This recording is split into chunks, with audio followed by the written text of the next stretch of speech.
todos.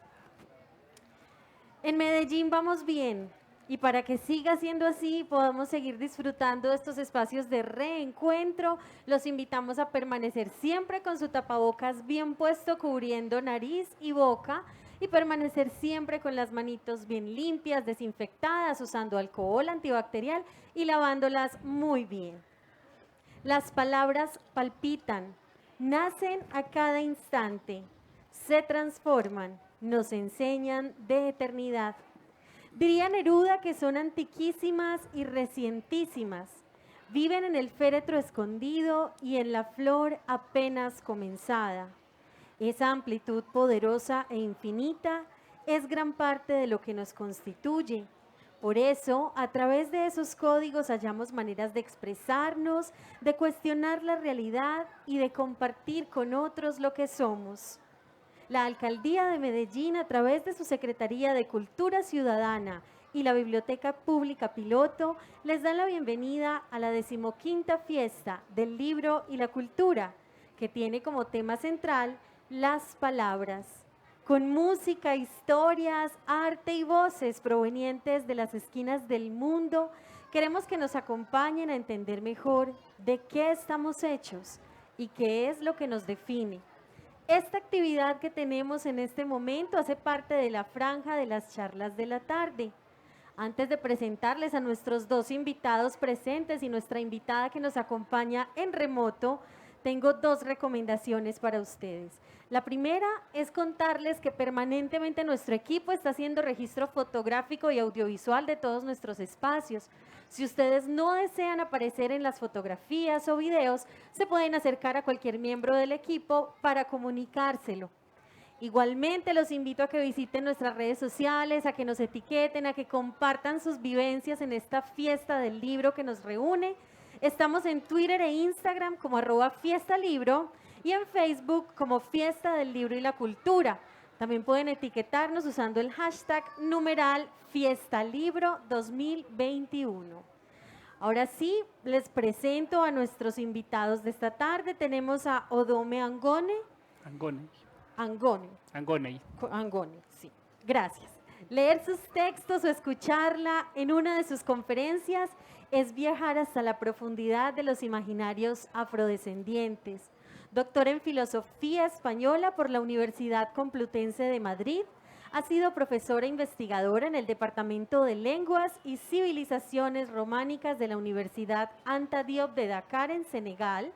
Allí también ha impartido clases de literatura española e hispanoamericana. Ha estado a cargo de Negro, una exposición cultural itinerante que ofrece una mirada distinta a África, su paisaje y su gente.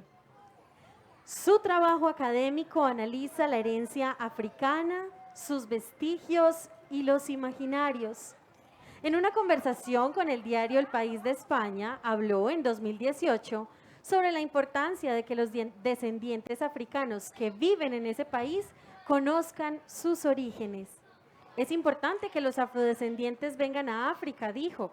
Espero que esto les ayude también a completar la definición de identidad que están construyendo. En remoto la tenemos, bienvenida. Tenemos también aquí a Gorsi Edu Abaga, actor y educador. Con su canto y baile lleva la esencia de Guinea Ecuatorial a otros lugares del mundo. Ha trabajado como coreógrafo y en proyectos donde se muestra la cultura de su país. Interesado por la sabiduría ancestral, ha buscado transmitirla a través de la música, la danza y las palabras que conforman historias. Con un espectáculo suyo titulado El Percusionista, recorrió Argentina, Bolivia, Cuba, España, Paraguay, República Dominicana y también Medellín. En un artículo escrito por María Camila López para la revista Medellín en Escena, la autora cuenta que este trabajo es acogido de la misma forma, sin importar mucho el lugar donde se encuentre el espectador. La gente contesta, la gente tararea.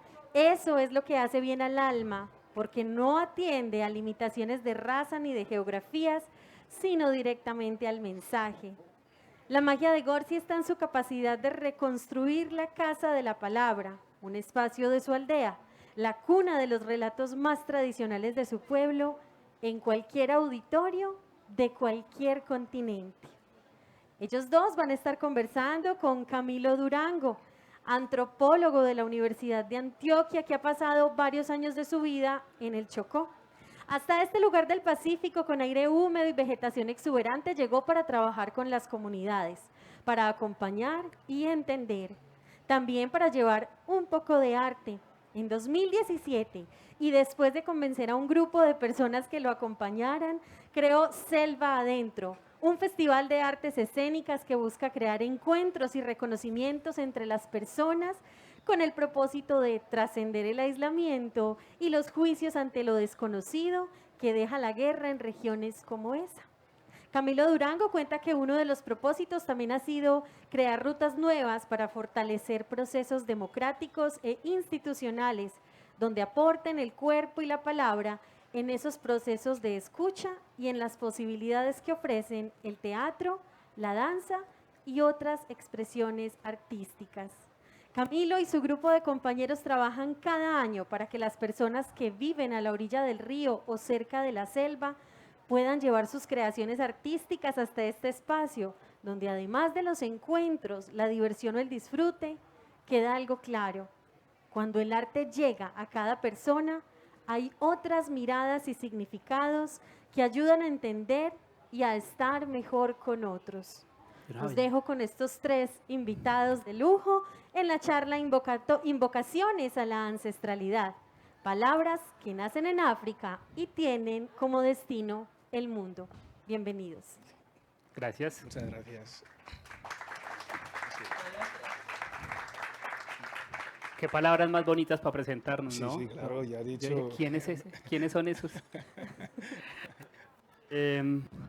Bueno, la idea es que sea una conversación con Odome y con Gorsi. Yo solo seré un provocador para ustedes dos. Y una de esas primeras provocaciones con las que venía es, cuando pensamos en ancestralidad, es tanto Gorsi como Odome, ¿qué conciben como ancestralidad? Una de las, digamos, bases que nos enseñan los pueblos indígenas en el Chocó o los pueblos afros en el Chocó es que la ancestralidad está puesta en la palabra, es decir, que el conocimiento se transmite a través de la palabra, a través de la música, a través de la cultura inmaterial, pero no como un asunto netamente folclórico, sino donde hay epistemes profundas, es decir, conocimientos profundos, donde se transmite todo el conocimiento a través de la palabra y la palabra es ese primer lugar del conocimiento. Digamos que en lo poco que podríamos nosotros conocer a África, porque voy a citar alguna frase que dijo un amigo, y es que para sintetizar todo el conocimiento de África en unos libros, tendrían que talarse todos los árboles del mundo para escudriñar este enorme y precioso continente. Por eso, para Gorsi y para Domen, ¿qué es eso de invocar la ancestralidad? ¿Cómo la invocan ustedes? ¿O desde dónde parte la ancestralidad? Y bueno, empiezo con Gorsi y ahorita vamos con Odome. Bueno, primero quería... Bueno, o si que le dando la palabra. Sí, más que nada por una cuestión de justamente cuando... Buenas tardes a todos aquí. Antes de entrar en materia, yo creo que hay dos cosas que tengo que aprender, que es la gestión del tiempo y el tempo. En África el tiempo y el tempo son diferentes que en otros lados, ¿no? En encuentros como ese se sabe cuándo se empieza, no se sabe cuándo termina. Y tengo que aprender a ceñirme a esto, tiene un tiempo X, donde ustedes luego van a hacer otras cosas. Agradecer esta oportunidad de poder venir acá y reflexionar sobre todo, ¿no? Si eso fuese mi aldea, esto sería como un lugar donde nosotros llamamos la Casa de la Palabra. En las aldeas está la Casa de la Palabra, que es ese lugar donde la gente se reúne para hablar de todo lo que ocurre en la aldea. Y la Casa de la Palabra es un lugar donde el tiempo no se gana ni se pierde, se comparte. Y venir aquí a Colombia y tener la sensación de que estoy en el Abá, así se llama la Casa de la Palabra, para mí es un honor que pueda estar yo aquí Ahora, yo sí que a lo mejor le cedería la palabra a Odomé por una cuestión de lo que hablamos de la ancestralidad, el respeto, el qué es lo que pasa en nuestras culturas. La mujer, decimos que es el único ser de la madre natura que es capaz de dar vida. Y cuando ese don existe, todas las cuestiones que tienen que ver con iniciar, qué hacemos y tal, yo creo que Domé puede ser la que abre, ¿no?, ese momento tan único y trascendental para nosotros, que puede ser un pequeño instante para ustedes, pero para nosotros es un mundo venir acá a compartir reflexiones con ustedes a miles de kilómetros de nuestras tierras. Así que... Odome, entonces, Bueno, yo inicialmente quería haber empezado tapándome la cara así. Luego la iba a abrir para saludar a todos. Pasa que luego con la informática ya no se pudo hacer. Primero agradecerte a ti, personalmente Juan, porque gracias a ti y a través de Gorsi tuve hoy la posibilidad de estar conectada con Colombia.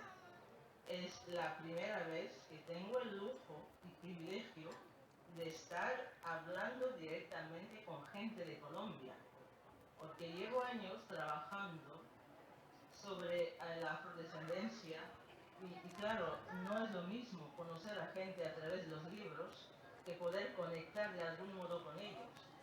Cuando yo era niña, mis abuelos decían que se podía viajar de forma teleportada de un sitio para otro y creía que era una mentira. Y ahora veo que con las redes se puede hacer. O sea, puedo estar aquí a las 10 de la noche en Senegal hablando con gente que está en Colombia, lo cual agradezco mucho. Y veo que mis abuelos sí tenían ya la sabiduría profunda para saber que existen métodos informáticos o para teleportarse, lo cual me parece que ya tenía como un avance informático, ¿no? Agradezco mucho ese momento porque la palabra no solo es el núcleo de África, pero también es el útero de África, ¿no? Porque no hay vida sin palabra, y no solo en África, pero en todo el mundo. La palabra es vida.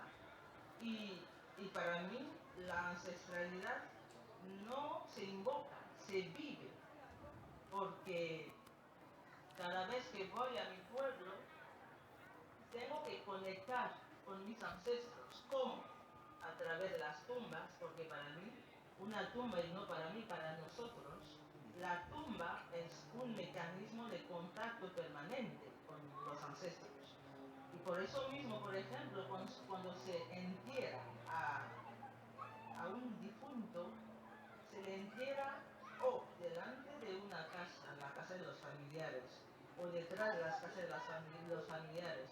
Incluso puede pasar que le entierren dentro de casa, porque para nosotros la vida física o terrenal solo es un pasaje hacia la eternidad.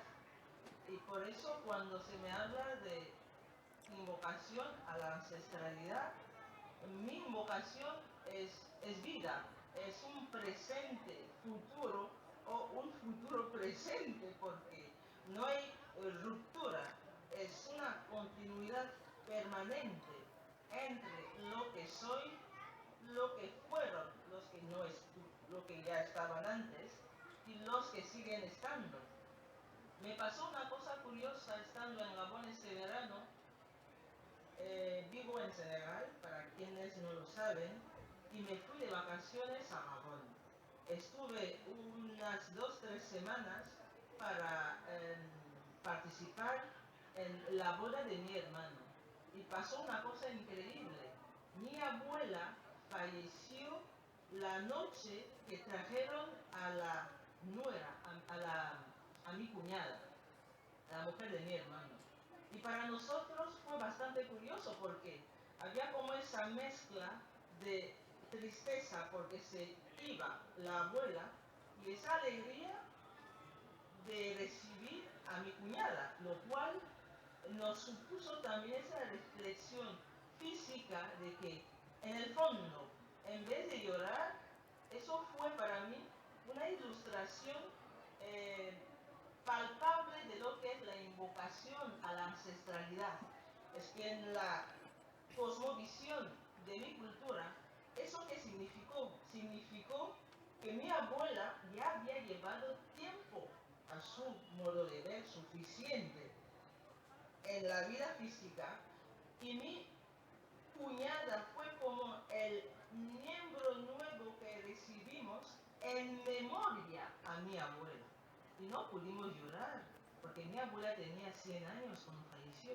Y para nosotros era como el derecho a descansar.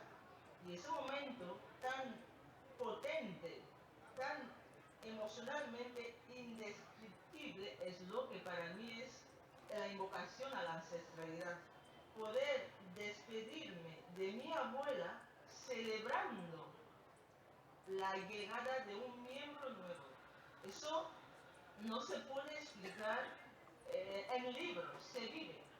Por eso digo que la invocación a la ancestralidad es palabra, es vida, es futuro presente y presente futuro, porque hay una interconexión permanente entre los que no están estando de algún modo y los que seguimos aquí. De momento creo que es lo que puedo decir, y le voy a dejar el turno lógicamente a Orsi, porque también da la casualidad de que yo soy de la voz en una provincia colindante con Guinea Ecuatorial, el país de Orsi, y él y yo, por los azares de la vida, hablamos la misma lengua y solo somos de dos países, digamos, políticamente distintos por los azares de la colonización. Así que lo que yo digo lo entiende Borsi de algún modo, y lo que él dice también. Podemos hablar perfectamente una lengua aparte del español y nos entenderíamos de absoluto, de algún modo, sin ninguna frontera, vamos. Así que le dejo el turno y le agradezco el honor que me ha hecho, porque yo me siento pequeña al lado de Borsi. Yo tengo que aprender de él. No puedo tomar la palabra y decir cosas nuevas cuando está él, porque tiene suficiente cultura, suficiente información para poder controlar el tema. Listo. Así que Borsi, cuando quieras. Justamente lo que estaba diciendo Domé, la admiración es mutua. La casualidad de la vida da eso, que pertenecemos políticamente a dos países diferentes, lo que es Gabón y lo que es Guinea Ecuatorial, pero culturalmente pertenecemos a la misma etnia, al mismo grupo étnico, que es la etnia Fang. ¿Por qué somos de dos países? Justamente por la repartición que se hizo de África, que no la voy a contar aquí porque todo el mundo la conoce. Y es la casualidad que hace que podamos estar de acuerdo casi en el 99% de las cosas que vamos a decir, porque pertenecemos al mismo grupo étnico. Pero culturalmente, con el mestizaje político, el mestizaje colonial, es lo que hace que ahora mismo Odomé es de la cultura francesa, francófona, y yo soy de la cultura hispana, porque Guinea Ecuatorial es el único país africano que fue colonia española. Y utilizamos lo que es el castellano como el idioma vehicular del país. Y en Guinea Ecuatorial existen también otros grupos étnicos. Cuando hablamos de la invocación a la ancestralidad, me gustaría dividir esa intervención en dos partes, lo que es la invocación a la ancestralidad y lo que es la palabra en sí. Entonces, yo quiero empezar primero, si me lo permites, por la palabra. Como decía Odomé, la palabra, creo que la forma que nosotros la concebimos, me gustaría sentar como una semilla primero, para que de esa semilla lo que crezca pueda agarrarme a ese árbol. Voy a decir que en la cultura Fang decimos que en la vida hay tres verdades. El número 3 es importante para nosotros. Hay tres verdades. Está mi verdad, está tu verdad y está la verdad. Todas las cuestiones que yo voy a reflexionar esta tarde serán desde mi verdad. Pueden que no sean su verdad y pueda que no sea la verdad, pero si las tres verdades se alinean, se agradece. Se agradece. Entonces, y luego también sabemos que no existen verdades absolutas. Es decir, lo que yo quiero hablar del tema de la palabra, nosotros los fans, ¿por qué la palabra tiene tanta fuerza que ha trascendido generaciones? Porque los fans entendemos que la palabra es la última habilidad que da la madre natura al ser humano, la última. Y es la habilidad que tiene más fuerza, que tiene más poder que todas las habilidades. Cuando nace un niño, un bebé, hace todas las cuestiones físicas que hace cualquier mamífero de su categoría. Llora, camina, come, duerme, hace todo. Y cuando la propia madre natura ya le ha provisto de todas las capacidades de caminar, de ver, de oler, de olfatear, de comer, es cuando la madre natura le da el último don, la última habilidad. Y esa última habilidad es el don de la palabra. ¿Por qué? Porque entienden que la palabra es el don que nos lleva a un concepto importante que es libertad. Una persona, a través de la palabra, es cuando recibe en nuestras aldeas la cuestión de ser libre.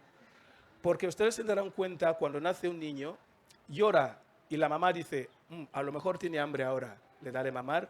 Llora y la mamá dice, a lo mejor se siente incómodo, tal. Pero el bebé todavía no tiene capacidad de elegir. ¿Por qué? Todavía no tiene ese don. Pero en el momento que alguien tiene ya el don de la palabra, ya puede elegir. Y es cuando es libre. Y nosotros decimos que la libertad es cuando tú tienes la capacidad de elegir. Y la palabra nos da ese don.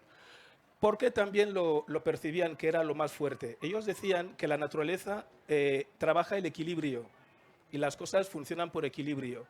Ellos, los fans, veían que una hormiga es capaz de levantar 20 veces su peso. Es capaz de levantar algo que pesa 20 veces su peso. Y ellos decían, si la hormiga es capaz de hacer eso, si un elefante tuviera esa capacidad de levantar 20 veces su peso, no habría equilibrio en el mundo, sería destructivo. Entonces, lo que hace la madre natura es equilibrar los conceptos. Y ellos veían que nosotros, en la cabeza, los ancestros decían que tenemos 7 agujeros, tenemos 7 cavidades. Están hechos no al azar, está hecho porque la madre natura es sabia. Y tenemos 7 cavidades, todos son pares menos una que es impar. ¿Pero por qué es impar? Porque es la que tiene más fuerza, más poder, que es la boca. Entonces tenemos 2 ojos, 2 oídos, 2 fosas nasales y solo tenemos una boca. ¿Y por qué decían eso? Decían que eso, la madre natura lo que nos enseña es que antes de hablar tengamos que haber visto el doble, de escuchar el doble, de olfatear el doble y hablar la mitad. ¿Pero por qué es eso? Porque la palabra es la que tiene todo el poder, toda la fuerza. Porque la palabra tiene 3 energías. La palabra tiene una imagen, la palabra tiene un sentimiento y la palabra tiene una acción. Y esas 3 cosas influyen en el quehacer de uno. Por eso nuestros ancestros veían que el vehículo principal que había para que nuestras sabidurías ancestrales pudiesen llegar, trascender generaciones, gran parte era a través de la palabra, porque justamente cumplía esa triple función. Y eso se sigue respetando a día de hoy. Y cuando hablo de la invocación de la ancestralidad, creo que no es una cuestión, que quiero pensar que no es una cuestión puramente africana, porque todas las sociedades, en la suerte que he tenido de compartir experiencias con otras sociedades, me he dado cuenta que cualquier persona cuando quiere recordar siempre usamos nuestra ancestralidad para cimentar nuestro presente. Voy a poner un ejemplo. En Occidente, cuando se reúnen intelectuales para trabajar grandes temas que debaten, todo el mundo dice, ¿quién no ha oído hablar de, como dijo Sócrates, o como dijo Platón, o como dijo Aristóteles, o como dijo Freud? ¿Pero por qué? ¿Por qué citan eso? Porque justamente trabajan desde la ancestralidad para cimentar su presente.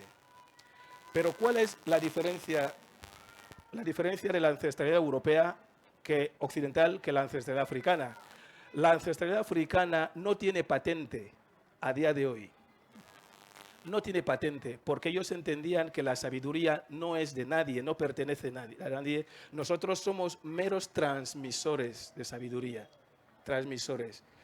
Porque hay un debate ahora justo en las aldeas, cuando alguien le dice, alguien dijo una vez, solo sé que nada sé, o solo sé que no sé nada, ¿quién lo dijo?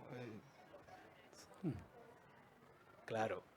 Y en mi aldea los mayores dicen, desde que el mundo es mundo, hasta que nació ese señor, no hubo nadie antes que había pensado en esa frase que yo solo sé que no sé nada. Desde que el mundo es mundo, hasta que nació ese señor y tuvo esa idea, alguien nunca había tenido esa idea, ¿no? Entonces, en África la sabiduría no tiene patente, no la tiene. Lo que tenemos son inspiradores, que son transmisores. Entonces, cuando invocamos a nuestra ancestralidad, difícilmente van a encontrar que le ponemos nombre concreto a algo. Nosotros usamos, dice, nuestros mayores dicen, nuestros antiguos dicen, lo que justamente estaba diciendo Domé, esa transposición, ese intercambio de generación con la muerte de su abuela y la llegada de su cuñada, ese traspaso que simbólicamente era como un traspaso generacional, es lo que nosotros nos mantiene. Nosotros nos alimentamos culturalmente gracias al legado de nuestros ancestros. Pero ese legado nunca tiene patente y la tenemos latente siempre porque, igual que nosotros, nunca celebramos el día de la muerte de alguien, sino el día de su nacimiento. Si se dan cuenta, cuando hacemos memoria de alguien, nunca decimos tal fulano que falleció el día tal, del tal, de tal. Cuando queremos recordar, es tal fulano que nació el día tal, porque los muertos nunca están muertos para nosotros, pasan a otro concepto, a otra dimensión, están siempre con nosotros a nivel energético, a nivel... Entonces, cuando nosotros queremos realizarnos energéticamente, recurrimos a ellos, porque ellos están. Entonces, nosotros encontramos con la colonización, con la cosmovisión occidental, cuando empezaron a traer la cuestión que nosotros primero nos chirriaba hasta que luego la asumimos, cuando hablaban de un cielo y de un infierno. Entonces, cuando focalizaban el cielo, todo el mundo instintivamente dice, Dios nuestro que estás en los cielos, y todo el mundo mira hacia arriba. Cuando alguien murió, pues mi abuelo, que en paz descanse, que ahora está en los cielos, todo el mundo mira hacia arriba, mientras nuestros ancestros no están ni arriba ni abajo, están acá. Cuando tú te sientes y sabes que hay un antepasado tuyo al lado, sabes que lo tienes. No hay que recurrir hacia una distancia física, decir está ahí o está en el infierno. Pero esas cuestiones ahora las asumimos, porque ya forman parte de la globalización cultural que es el mundo actual. Entonces, en la parte de la ancestralidad esa, como invocamos, lo que quería un poco, si me ha cedido de tiempo, como les decía, tengo que aprender a gestionarlo. Está bien. Gracias.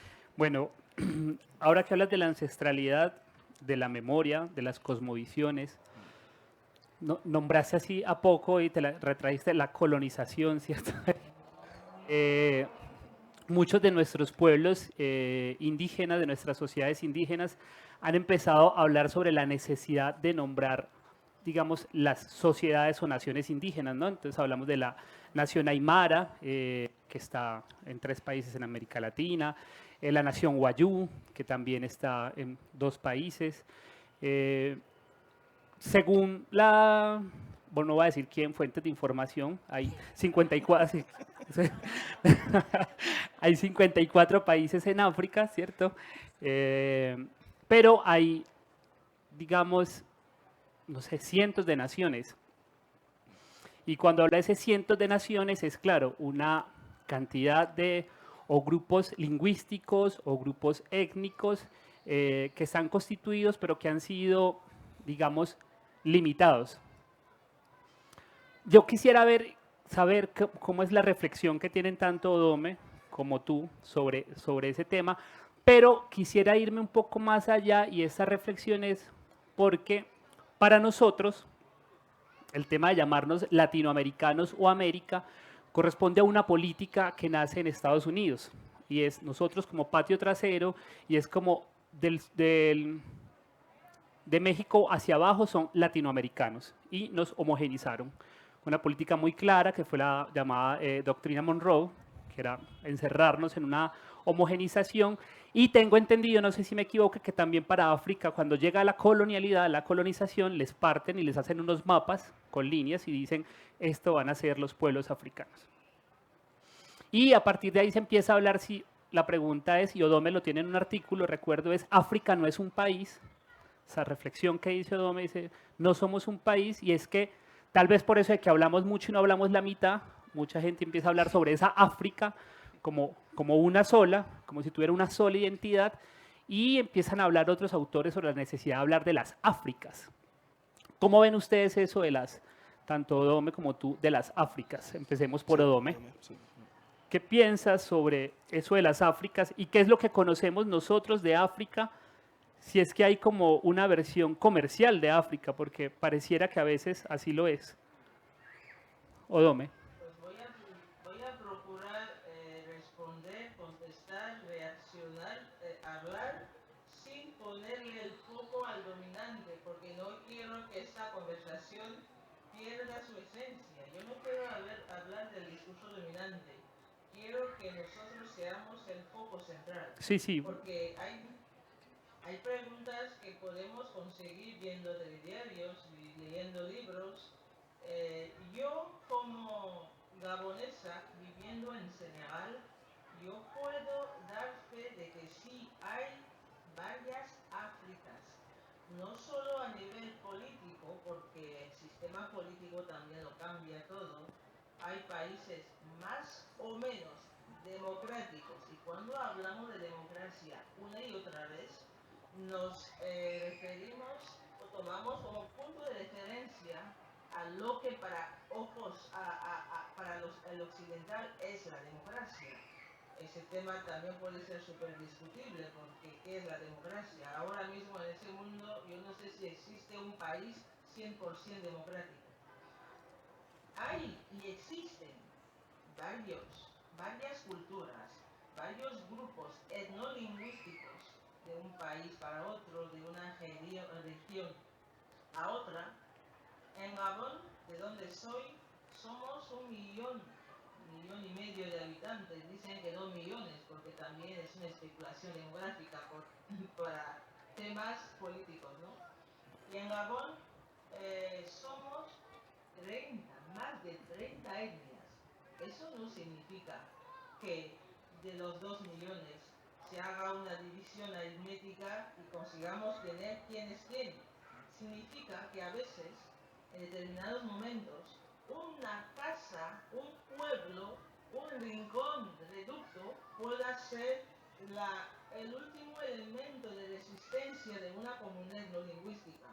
Da la casualidad de que mi etnia, que hace frontera con Guinea Ecuatorial y que llega hasta Camerún, hasta el Congo, es más o menos una de las pocas en Gabón que tiene una provincia monilingüe. O sea, en mi provincia, tenemos 5 ciudades y puedes ir de la primera ciudad a la última hablando la misma lengua.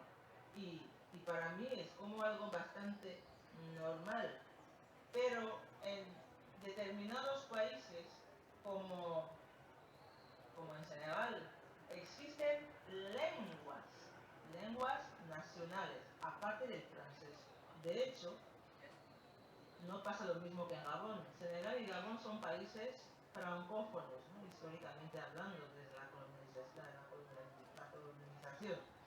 Pero a diario en las calles, casi nadie habla francés espontáneamente en Senegal. La lengua vernacular es el Wolof. Yo no hablo Wolof porque el Wolof no es mi lengua materna ni paterna. El Wolof es una lengua que se habla en Senegal. Y en mi país se hablan muchas lenguas y la lengua nacional es el francés. No pasa lo mismo en otros países, pero la realidad histórica y colonial. Existen y hay varias Áfricas, no solo a nivel etnolingüístico, pero también a nivel físico. Para el occidental o para quienes no sepan, se cree que el mero color es suficiente para para que se sepa que tal es africano. Pero nosotros dentro de África, yo viviendo en Senegal, el senegalés sabe que yo no soy de allí, porque los rasgos que tengo no son los mismos que uno que vive cerca del Sahara. Ellos están pegado al Sahara, digamos, ¿no? Y entonces se nota físicamente, se nota en los apellidos, ¿no? Se nota en la forma de hablar, se nota en los acentos. El tema de la homogeneización de los bloques políticos es un tema meramente político del dominante, porque al dominante le interesa que nos gestione o conecte con nosotros desde el grupo, ¿no? El colectivo, para no tener que complicarse la vida. Cuando hablamos de África, yo que vivo aquí, yo que soy, entre comillas, africanas, digo que soy africana cuando voy fuera de África, porque si les digo que soy de Gabón, pues hay quienes nunca han escuchado la palabra Gabón y no saben meter, localizar Gabón en un mapa. Pero cuando estoy en Senegal o dentro de África, en un país africano, me tengo que ceñir a mi nacionalidad para decir yo soy de Gabón. Pero a nivel personal, y lo quiero subrayar porque es importante, llevo 20 años viviendo fuera de mi tierra. Ahora tengo 40 años, 42, 41. Y llevo 20 años fuera de mi tierra. Yo ya no quiero, porque me parece que es un elemento bastante limitador, y es una pena tener que ceñirnos a las nacionalidades, que son constructos políticos inventados por la colonización. Yo ya no me muevo por los pasaportes, porque el pasaporte es una mentira política y es una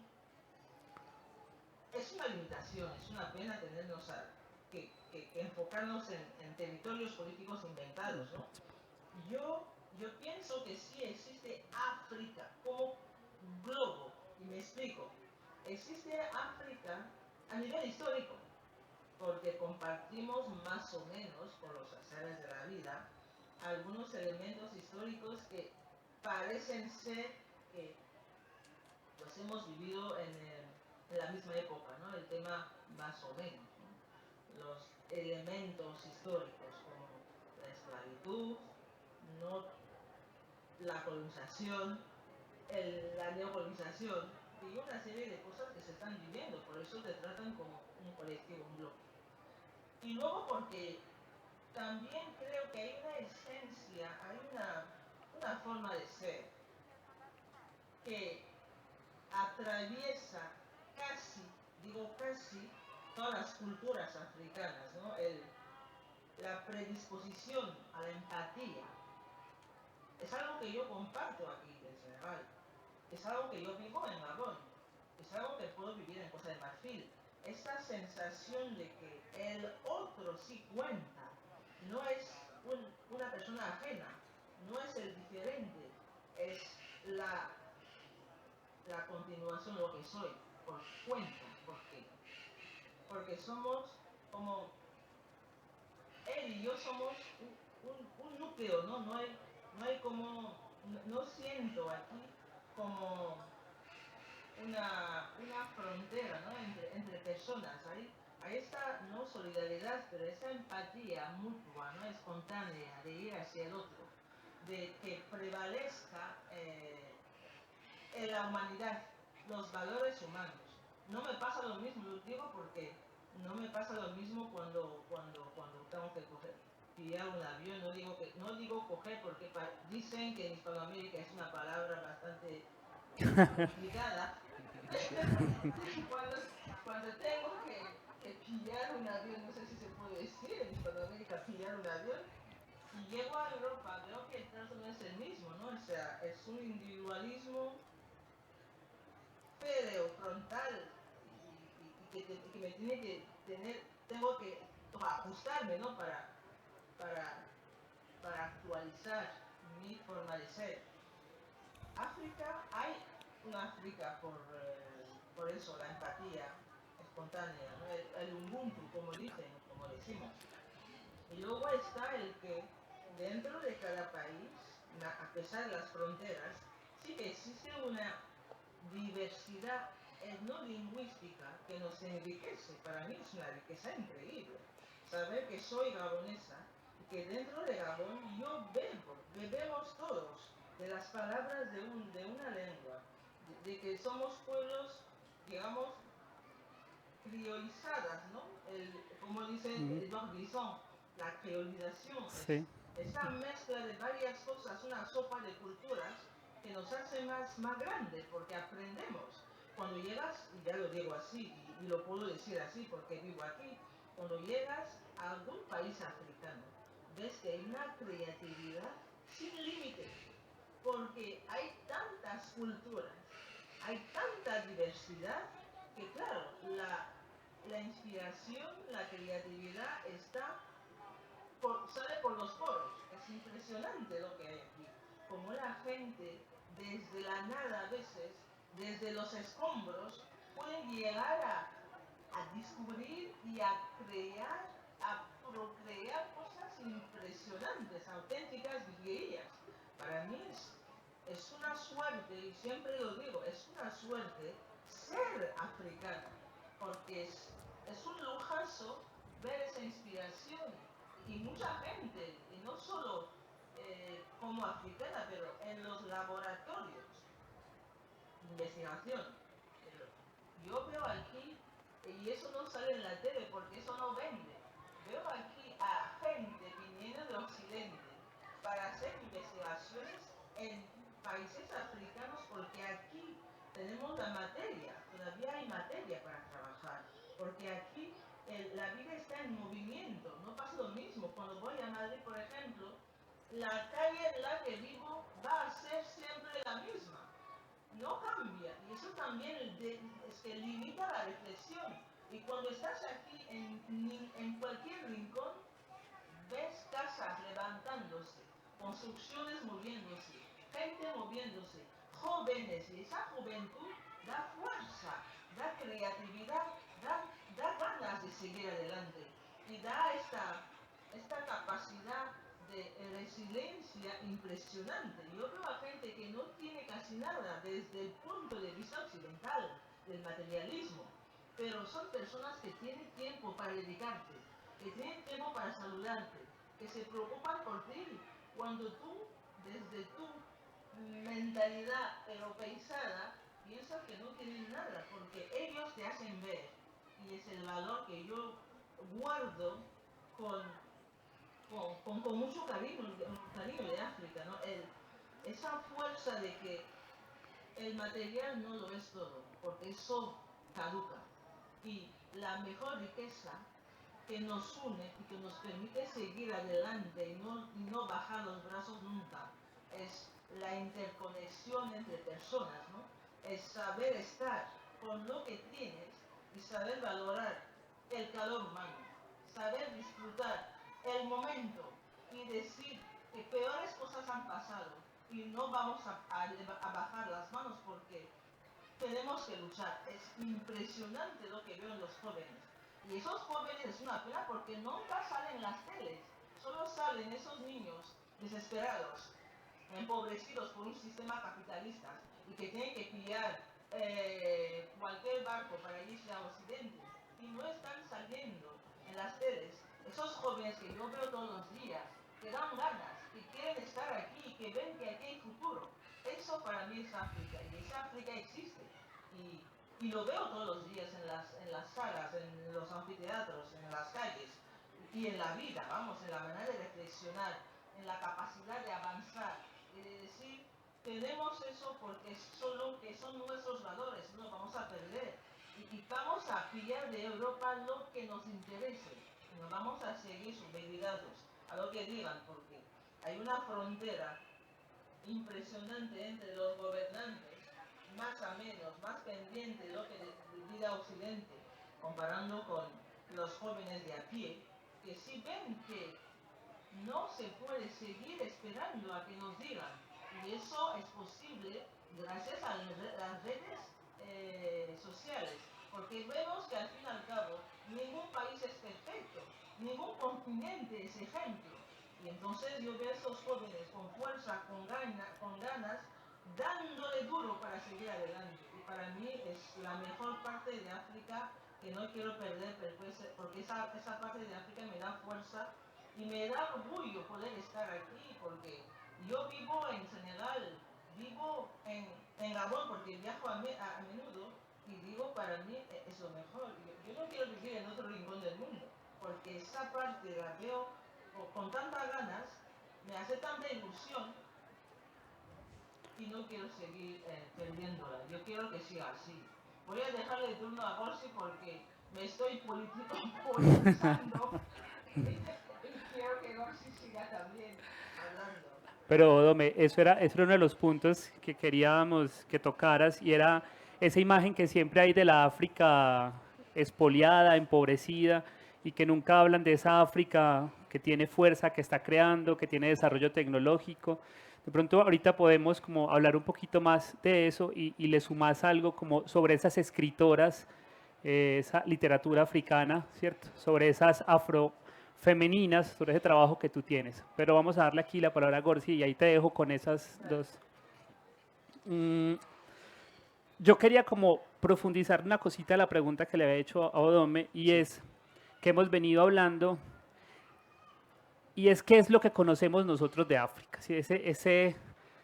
Esa pantalla que tenemos, incluso desde tu labor como coreógrafo, como actor, como pedagogo, nos hablabas un poco sobre las danzas que nosotros conocemos o las prácticas musicales o esa visión, digamos, a veces tan cerrada que tenemos de África y que tú nos cuentes qué es lo que tú ves que se conoce aquí de África, pero qué más hay allá de eso que tenemos. Hay una cuestión que quería compartir con ustedes. Odome, cuando se ha presentado, dijo que quería presentarse con una máscara para luego quitársela y las cuestiones técnicas no le han dejado hacerlo por una cuestión que tenía. ¿Por qué quería usar la máscara? Porque en la cultura, igual que les he dicho que el número 3 es importante para nosotros, vuelve a influir en otra cuestión que va a tratar el número 3. Hay una danza, hablando de danza, fan, que se llama Ngwantangan, y esa danza es una danza de máscaras. La máscara en Ngwantangan tiene 3 rostros. Es una máscara que tiene un rostro, otro rostro y otro rostro. Y danza.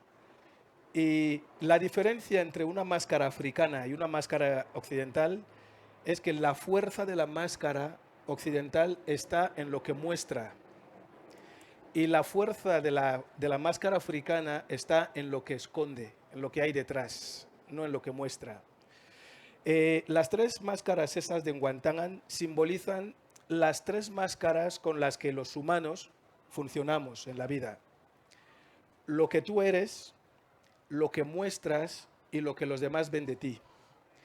Estas 3 máscaras nunca están quietas, siempre se mueven. Y eso es universal, no es originario solamente de África. Funciona así. ¿Por qué lo digo? Por justamente lo que ustedes dicen. ¿Qué imagen se tiene de África? África podría tener esa triple, es decir, ¿qué es África? Lo que acaba de decir ahora mismo Dome. ¿Qué es lo que África muestra a día de hoy? ¿Y qué es lo que los demás ven de África? Las veces que he estado en Latinoamérica, que los países que ha mencionado la compañera, he tenido la suerte de compartir experiencias, es decir, ¿cómo ustedes nos ven? Hay 2 grandes conceptos de África en la visión que han compartido conmigo.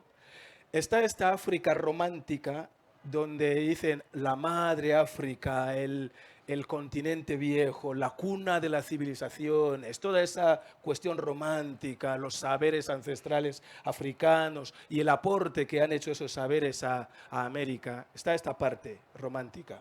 Y luego está esta otra parte, ¿cómo lo diré?, condescendiente, de decir, África, ese pobre continente castigado por hambre, por miseria, por la violencia, ese continente que hay que ayudar porque se está desmoronando.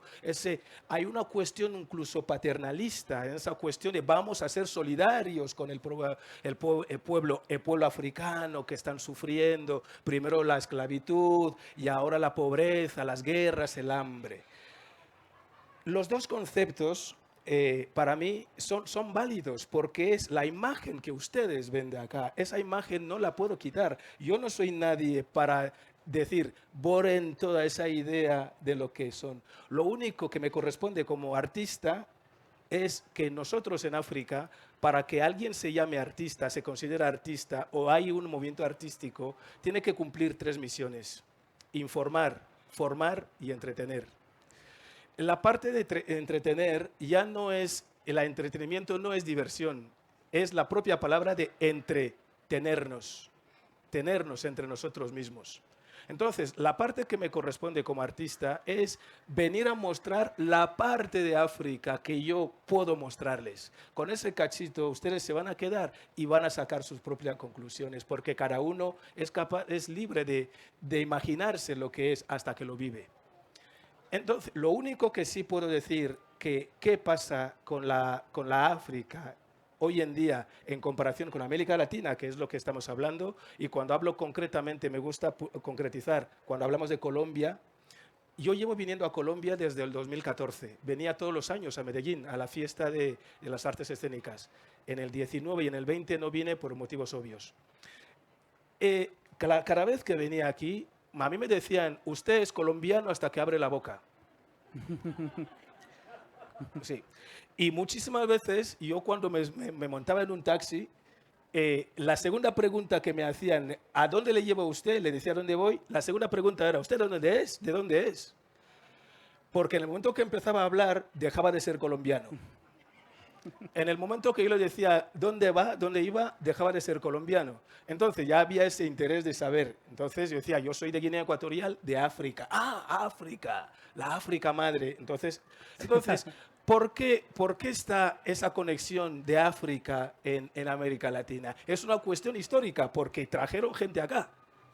Es una cosa y tal. Entonces, podemos verles desde el punto de vista traumático de lo que supuso la esclavitud. Pero esa parte es como cuando hay un incendio, el incendio arrasa con todo. Pero después del incendio, las primeras lluvias en mi aldea, las primeras lluvias germina, empiezan a brotar hierba y tal. ¿Por qué? Porque pase lo que haya pasado, siempre hay una cuestión que modifica, que ya no vuelve a ser lo mismo para crear. Entonces, lo que estoy viendo aquí en Colombia, la influencia africana en Colombia, es fruto de eso, de lo que ha pasado. Ya pasó el momento que era la esclavitud, pero ¿qué es lo que aportó? Aportó que gente que vino de África trajo su cosmovisión, sus filosofías de vida y inherente, pues su arte. Ese arte que tiene 3 funciones: informar, formar y entretener. Entonces, como ese arte ya se mezcló con las propias culturas autóctonas, es lo que hace que a día de hoy Colombia sea, en mi opinión, desde mi verdad, uno de los países latinoamericanos con muchísima riqueza a nivel cultural, desde mi verdad. Entonces, yo quiero pensar que esa parte es el legado de lo que ha supuesto en que haya gente de otros lados que hayan venido acá a aportar su cosmovisión y su filosofía de vida, es lo que hace que la propia sociedad latinoamericana, colombiana en particular, tenga esa peculiaridad que no puedes encontrar en otro continente, por ejemplo. Entonces, yo creo que en cuestiones artísticas, la música, estamos ahora en un proceso que llamamos ida y vuelta. Yo voy a hablar concretamente no de Colombia, sino de Cuba, por ejemplo. Hubo muchísimos esclavos guineanos de Guinea Ecuatorial que les llevaron a Cuba. Y luego hubo un proceso, porque tengo que decirles que África la dividieron en 3 momentos. No se dividió en un solo momento. Hubo 3 tratados donde se repartió África. Hubo un primer tratado de Tordesillas, cuando Portugal y España dijeron, el mundo de aquí para acá, tuyo, de aquí para África ya estaba en medio. Hubo un segundo tratado en Berlín, donde se hacen las primeras fronteras africanas y las potencias, la inglesa, la francesa, la portuguesa, incluso algo alemana, belga, dividieron África. Y luego, en el 1900, hubo un tercer tratado de París. Y en el Tratado de París es donde se fijan las fronteras actuales que conocemos de África. En el Tratado de Berlín, Guinea Ecuatorial, lo que es Guinea Ecuatorial hoy en día, se llamaba los territorios españoles de África. Lo que le correspondía a España en África, en el Tratado de Berlín, era 300.000 kilómetros cuadrados, que eso abarcaba lo que es Guinea, parte de Gabón, parte de Congo. 300.000 kilómetros. Y como había un artículo que marcaba la presencialidad del colono en el sitio, y por alguna razón, porque a España le interesaba más América que África en esa época, no hubo mucha presencia española allí. Y cuando se hizo el Tratado de París en 1900, Guinea Ecuatorial, de los 300.000 kilómetros, solo le correspondió 28.000 kilómetros, que puede ser como Antioquia, un poco más. O sea, Guinea Ecuatorial es uno de los países más pequeños de África, en extensión. Pero entonces, todos los negros africanos, de la parte de Guinea, el Golfo de Guinea, que fueron a Cuba, luego hubo un retorno donde la reina, no sé si era Isabel, no sé Isabel quién, que quería que los negros cubanos volviesen a su África natal. ¿Pero a dónde? Y como ya Guinea era el único país hispanoparlante, dijeron pues a Guinea y llevaron muchos cubanos a Guinea. Entonces, ustedes van a ver ahora la música cubana, el guaguancó, todo lo que hablan de la salsa, no porque es nuevo, por el guaguancó, y todo, tienen esa cuestión de ida y vuelta, porque cuando los negros fueron allí, no solamente fueron de Guinea, fueron la cultura yoruba, por eso van a hablar de Yamayá, Ochum, Changó, porque los yorubas son de la parte de Nigeria y un poco de Benín. Entonces, cuando luego llegan a Guinea, la mezcla que tuvieron todos los yorubas y con la influencia hispana, llega otra vez muchísimas músicas que ahora mismo son cubanas, pero de herencia africana. Incluso los propios nombres, el tambor cubano que se llama batá, batá es un tambor que tiene dos parches, que tiene parches en los dos lados. Ese batá se llama batá porque hay un pueblo de Guinea Ecuatorial que se llama Bata. Y en una de las lenguas autóctonas, la lengua ndowe, Bata significa encima del mar, porque es un pueblo playero. Entonces, esos pueblos son los que ya tocaban ese tambor de dos parches para bailar la danza que se llama mecuyo. Entonces tocaban ese tambor de dos parches trenzado, y cuando esos fueron allá y eso regresó, ya utilizaban el tema del batá, ya se llama batá. Como eso, hay muchísimas cosas que pudiera explicar, incluso el tema del ritmo, de la clave y tal. Entonces, eso pasó con Cuba, porque es lo que más o menos he vivido. Otra cosa que he vivido, que hice un documental que ustedes lo pueden ver, que se llama Estás en tu casa, lo hice en Palenque. Visité San Basilio de Palenque para justamente saber cuánto de africanidad había en Palenque. Y me encontré que en Palenque, aparte de que tengan su propia lengua palenquera, el fundador del pueblo de San Basilio de Palenque se llamaba Bencos Biojó, que fue traído de Guinea. Entonces, a partir de allí, yo empecé a preguntar, ¿pero de qué Guinea? ¿De Guinea Ecuatorial? ¿De Guinea Conakry? ¿De Guinea-Bissau? Porque hay 3 Guineas en África. Entonces, esa investigación es la que estoy haciendo ahora, porque luego, a través de los tambores que ellos tienen allí, el llamador, el tepechiche, entonces son las cuestiones que ahora mismo, como pedagogo, estoy intentando trabajar qué es lo que hay. Y la influencia de las músicas colombianas, de hecho, la palabra cumbia, hay historiadores que dicen que procede del combe. Les dejo a ustedes, porque no tenemos mucho tiempo, para que ustedes lo puedan investigar, porque la cadencia del baile de la cumbia es la mezcla de un baile europeo y el baile tradicional ndowe. Dejo que ustedes lo investiguen. Entonces, uno dígame. chiquito, la champeta. Ahí estamos.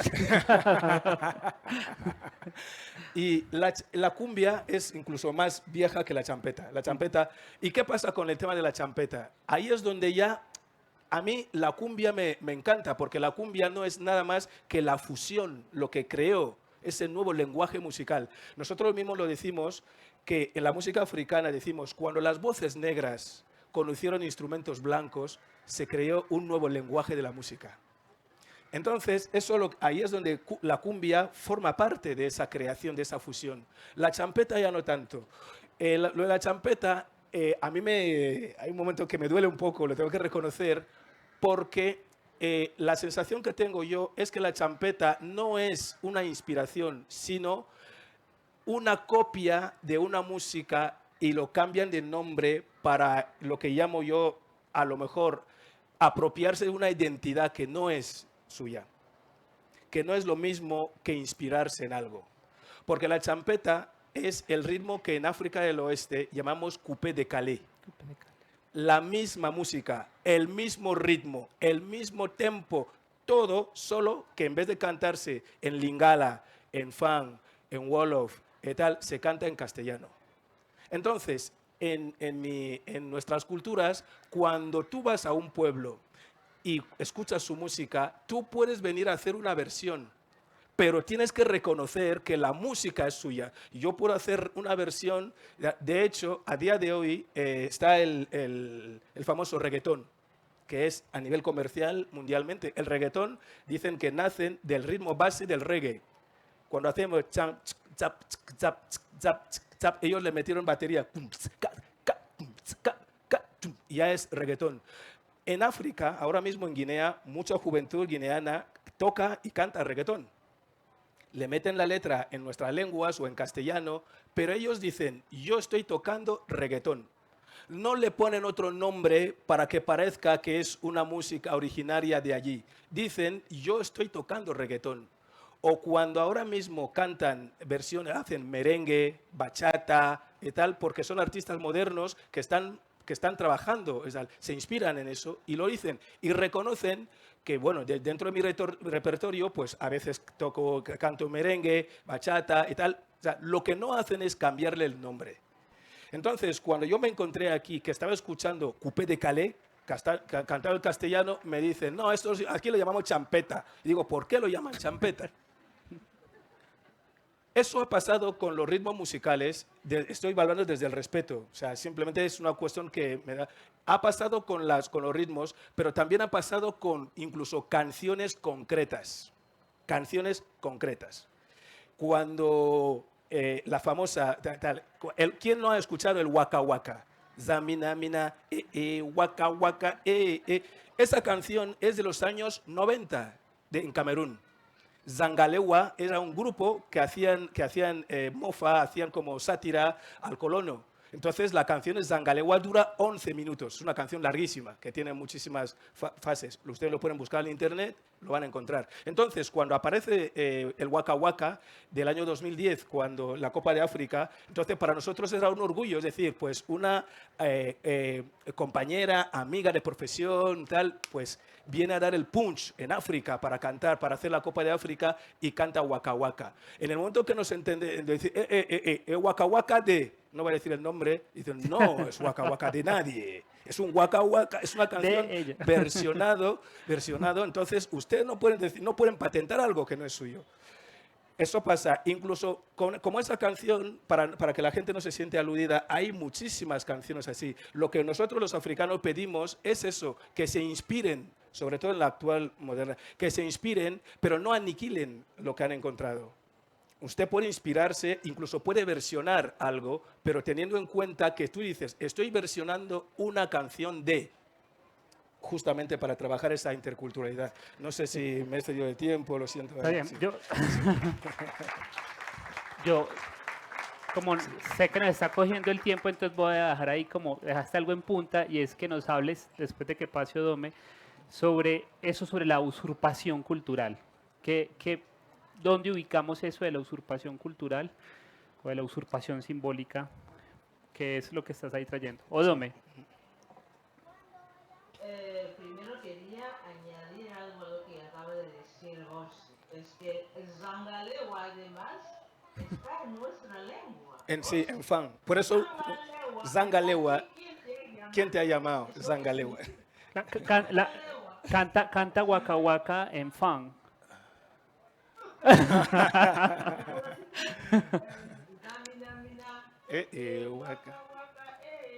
Zamina, mina, Zangalewa. Se dice, ¿quién te ha llamado?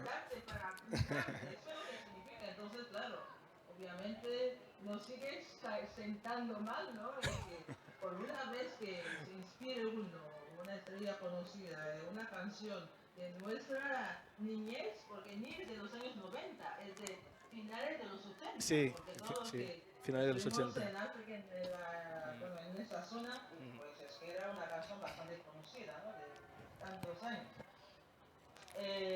Yo no sé qué tenía que añadir, qué tenía que decir. Sobre los libros, ¿no? Yo, Sobre las yo escritoras. quería hablando de esa historia de África, que nos hablas de eso que tú quieres contarnos, tu trabajo es sobre, tu trabajo se ha centrado mucho sobre las literaturas afrodescendientes, las literaturas africanas, y quería que nos nombraras un poco ese trabajo tuyo sobre el afrofeminismo y también sobre la literatura africana. Que hasta nos recomendaras, hasta nos recomendaras literatura africana. Sobre todo por eso que en algún momento conversábamos, y es que a veces nosotros leemos a África con un filtro europeo. Es decir, todavía seguimos leyendo a África con el filtro europeo, es decir, lo que los europeos nos cuentan a nosotros, entonces empezamos a reflexionar a África desde Europa, cómo quitar el filtro y empezar tal vez a leerla un poco más directa. Un poco creo que tu trabajo nos podría ayudar. Es una pregunta muy interesante, pero os voy a defraudar porque la literatura africana conocida fuera del continente es una literatura producida a través de las lenguas impresas occidentales. O sea que hay un discurso y un tema y una polémica permanente de definir qué es la literatura africana, porque se define como literatura africana el conjunto de producciones impresas en lenguas occidentales. Eso es lo que llaman a día de hoy literatura africana. Y la literatura africana, fuera de esas pautas, no está reconocida. No digo que no exista, es que no está reconocida porque los libros son mecanismos de reconocimiento, ¿no?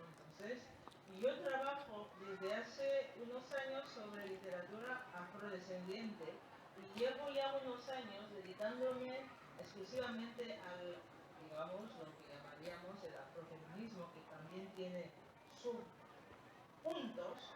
Yo prefiero hablar desde mi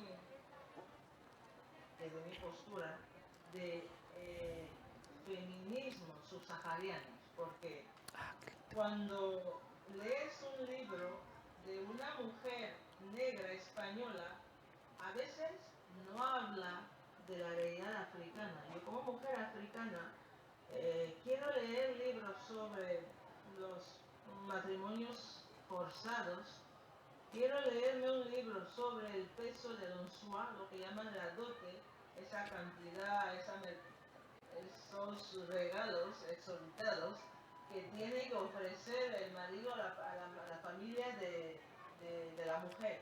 Yo quiero encontrarme con problemas y reflexiones que como mujer africana me permiten situarme, y no solo como elemento del discurso ajeno, pero como sujeto de mi propio discurso.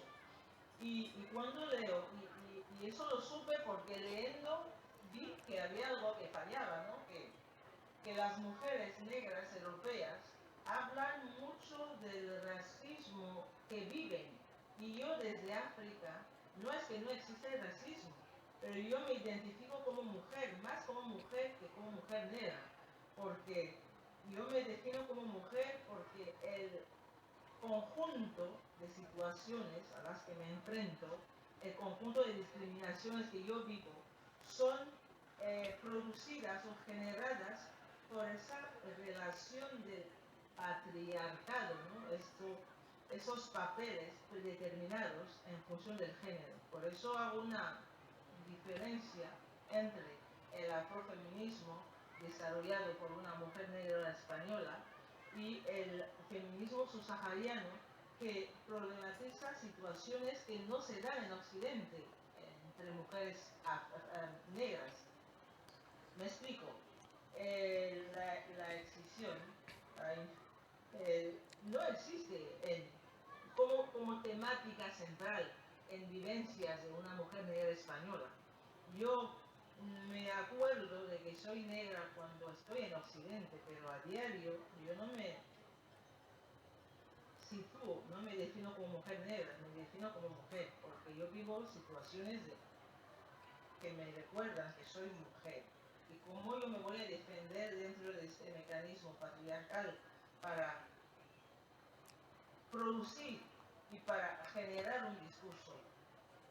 Como mujer africana, universitaria, vives una violencia sistémica diaria, ¿no? Porque en los espacios masculinizados, donde circulan los saberes reconocidos, el corpus estudiado, cuando tú circulas en los espacios universitarios, te ves anulada porque no existes en el corpus como mujer, como persona.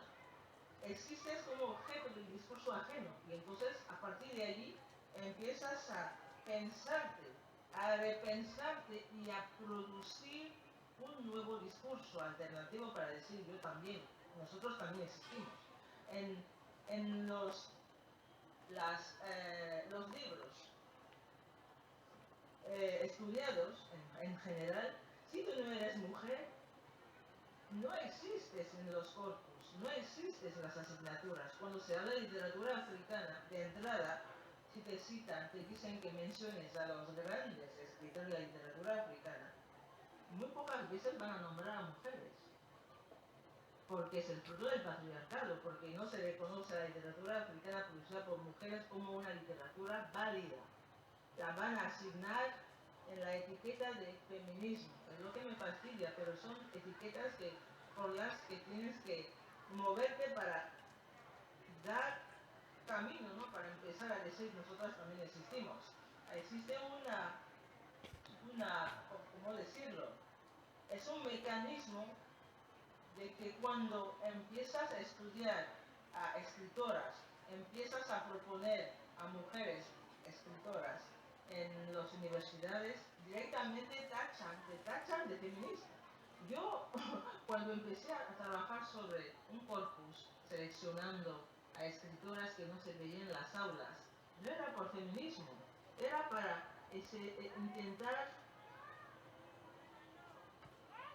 añadir algo que también existe. Era para completar una versión que no existe nunca en las aulas. O sea, que las mujeres como productores de saberes no existen, y menos todavía las mujeres africanas. Y entonces mi labor como docente, como investigadora, termina termina siendo como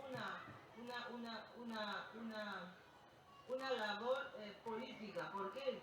Porque al fin y al cabo, si vas y circulas dentro de los espacios universitarios donde se dan los discursos reconocidos y oficializados, y nunca te ves allí, no como tú, pero como representante por defecto de un grupo de personas que también existen, que son válidas, terminas viendo que en los espacios donde circula el saber, entre los cuales los libros, las universidades, tendrá que haber algo, tendrá que tener a alguien diciendo que eso no puede seguir así.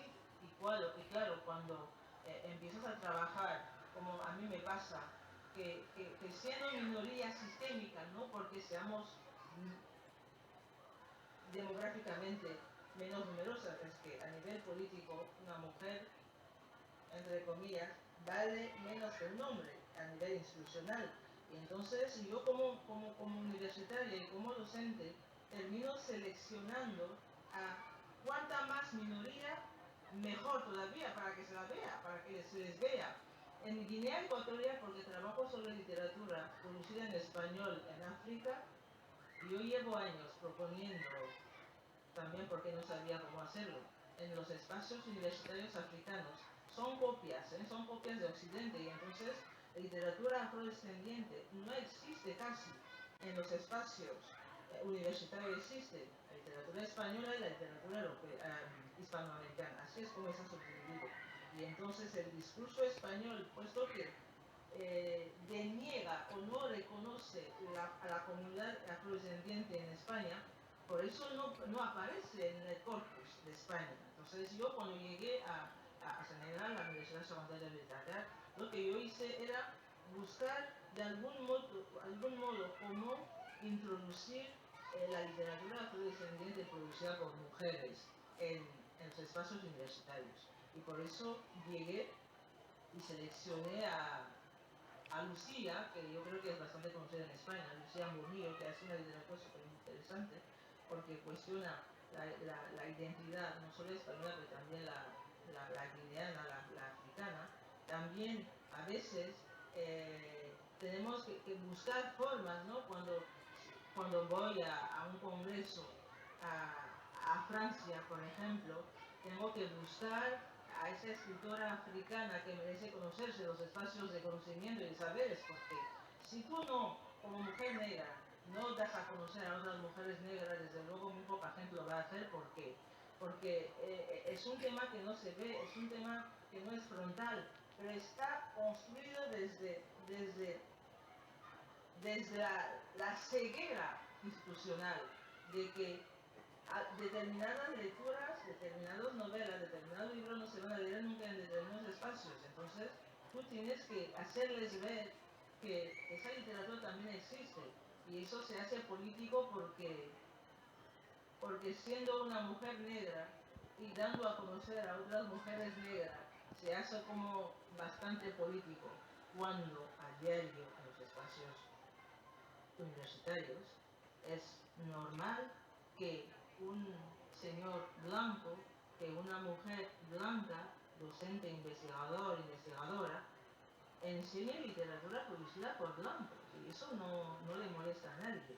Basta con que seas minoría, un miembro procedente de una comunidad minorizada, para que enseñando una literatura de colectivos minorizados, para que se piense que es como un comunitarismo, ¿no? Es como que estás creando una política dentro de lo que para ellos es neutral, y los espacios universitarios no son neutrales, son políticos, están politizados. Por eso algunos conocimientos no aparecen ahí. Y si tú como minoría no le haces ver que el discurso oficial no es neutral, porque es una construcción política, y de alguna forma terminas siendo una universitaria militante o partidista, o yo no sé cómo decirlo. Pero África, como continente que produce literatura, es un tema bastante polémico, porque la mayoría de la literatura que tenemos, los textos que leemos, son producidas a lenguas expresas heredadas de la colonización. A partir de ahí, yo creo que deberíamos de valorar lo que se llama por defecto la oralidad, porque encierra una riqueza que ningún libro puede contener, puesto que la escritura, la palabra es algo vivo, ¿no? Y entonces, en un libro yo no podría reproducir toda la riqueza estilística, semántica, que encierra la lengua franca en un libro a lengua empresa, porque además nos pasamos la vida traduciendo de un lado a otro, ¿no? Yo, para poder escribir un artículo, a veces se me pasa por la cabeza una palabra en mi lengua y no la puedo traducir porque no existe no existe traducción posible. Entonces es como es un limbo, ¿no? Frustrante, porque estás entre lenguas y en esa tiniebla no poder decir lo que se te sale, porque hablas la lengua oficial, pero hay otras muchas lenguas que hierven aquí, que están en ti, que no puedes decir en ningún libro, porque la realidad para mí va más allá que la literatura. La literatura africana impresa no le llega a la oralidad, porque allí es donde realmente existe la auténtica literatura africana, en mi opinión. Gracias. Corsi. Sí. No solo añadir, de hecho, cuando estamos hablando conceptos académicos, me gusta, por eso digo, cuando les he dicho que la admiración es mutua, porque justamente Odomé tiene todos esos mecanismos académicos que dan fe, que dan la potencia necesaria para entender eso, porque a día de hoy en África, cuando habla del tema del papel de la mujer, si hay alguna cuestión que es fundamental en el desarrollo de nuestras culturas, es el tema de la educación. Y la educación forma parte de esos componentes que son muy importantes. Y ahí es donde entra la literatura. Cuando hablo de literatura, ahí es donde entra toda la cuestión oral. Y cuando entran en esas cuestiones orales que tienen mucho que ver con la educación, ahí, igual que le he cedido la palabra a Odomé, como les he dicho, que la mujer es el único ser que da vida, en el tema de la educación, la mujer tiene muchísimo más peso en ese sentido, porque si ahora mismo entramos en todas las cuestiones ancestrales de la oralidad, encontraremos que hay muchísimas más mujeres contadoras, transmisoras de historias, transmisoras de sabidurías. Todo el mundo va a decir quién tiene una abuela, lo que me dijo mi abuela y tal. Tenemos muchísima más riqueza, que cuando esa riqueza lingüística, cultural, se empiece a trabajar y a convertirla en esos textos escritos en lenguas que no son nuestras, eso es cuando se va a ver toda la riqueza cultural que hay. Y ahí la mujer tiene muchísimo que decir. A día de hoy la mujer todavía está relegado porque todavía nos están dictando las cosas como quieren que las hagamos. Pasa lo mismo, no sé si lo suele verán, que todo el mundo entiende que pues, las sociedades modernas, pues la mujer cocina, la mujer no sé cuánto. Bien, la cocina, mujer. Hay gente que dice mujer, cocina. Pero ¿qué pasa? Cuando hablan de los grandes cocineros del mundo, los chefs importantes de 5 tenedores, nunca aparece el nombre de una mujer. No aparece, porque ya es una cuestión ahí elitista y es una cuestión, un concepto machista patriarcal que dice, pues ahora como hay que subir el nivel, está el chef número no sé cuánto. Pasa lo mismo con el tema de la literatura, con el tema de las sabidurías ancestrales nuestras. Ahora mismo, cuando ya se busca dónde está el nivel o tal, es cuando ya la mujer como que queda en el lugar relegado. Una cuestión ya para terminar en esa cuestión de literatura, yo lo diré, igual que Odomé, a mí me pasa. Siempre digo lo mismo, yo me comunico en castellano, pero me expreso en fan, en mi lengua. Porque cuando hablo mi lengua es cuando surgen todas esas emociones, sentimientos y energías ancestrales que no puedo traducir al castellano. Pero el castellano me da la herramienta para justamente venir acá, comunicarme con ustedes. Pero cuando realmente me quiero expresar, me expreso en mi lengua, porque ahí es donde entra toda la cuestión ancestral. Es lo que quería más o menos trabajar sobre. Bueno, por lo visto ya nos comimos el tiempo. Muchas gracias por estar aquí. Muchas gracias a la Fiesta del Libro por esta invitación. Y invitarlos a que nos visiten también como Festival Selva Adentro. Estamos en redes. El festival se está desarrollando en este momento. Esto hace parte de una de esas alianzas que se hicieron. Y invitarlos a la funciones que hay el 1 de octubre en el Teatro Matacandelas con la bailadora Jinka Essie Graves, que también hace un trabajo sobre la memoria afroandaluz. Invitarlos a la función de Gorsi el 2 de octubre en el Teatro Matacandelas con su función de El Percusionista, para que estén allá y nos acompañen. Y por ahí estaremos también transmitiendo el documental sobre musicalidad, gastronomía y memoria FAM de Odomé.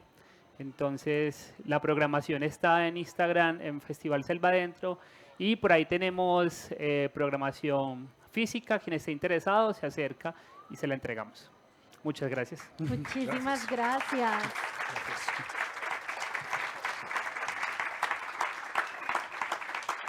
Gracias infinitas a nuestros 3 invitados por las palabras compartidas, a ustedes por su presencia, por este espacio que nos permite celebrar la palabra y el reencuentro. Los invitamos a seguir disfrutando de otros espacios de la Fiesta del Libro. En unos minutos, aquí a las 7 de la noche, tendremos el conversatorio y concierto entre Dora Luz Echeverría y María José Mejía. Lo importante es la canción. Manuel Mejía Vallejo, 98 años. Así que los invitamos, si están interesados, y a que descarguen la aplicación Eventos del Libro en su celular, donde encontrarán toda la programación, el mapa interactivo y todo lo que necesitan para seguir disfrutando de esta nuestra fiesta del libro y la cultura. Feliz noche. Gracias. Gracias. Sí.